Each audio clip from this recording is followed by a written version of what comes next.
C'est décidé, cette année, vous passerez vos vacances d'été en dehors de nos frontières et le plus loin possible de préférence. New York, Thaïlande, Cuba ou Sénégal sont les destinations dont vous rêvez? Dans ce cas, vous passerez forcément par la case changement de devise. En bref, qu'est-ce qu'un changement de devise?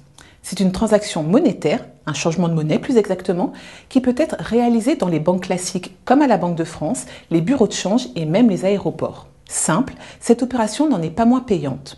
Son coût diffère selon la devise demandée et les établissements et se situe généralement entre 2,5 et 5% de la somme échangée. Ceci étant dit, quelles sont les précautions à prendre lors d'un changement de devise?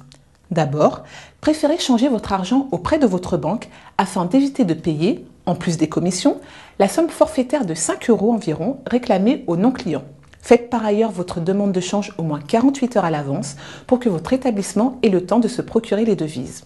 Dans un bureau de change, en revanche, cette précaution n'est pas nécessaire, la disponibilité des monnaies étant immédiate.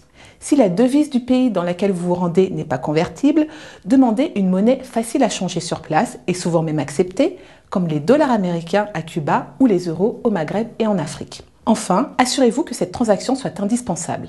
Certaines banques françaises ont des accords avec des banques étrangères. Leurs clients peuvent ainsi effectuer des retraits sur le lieu de leurs vacances sans avoir à payer le moindre frais. En résumé, avant de boucler votre valise, évaluez la somme dont vous aurez besoin pendant toute la durée de votre séjour pour être tranquille une fois sur place, vérifiez le cours de la monnaie que vous souhaitez acheter.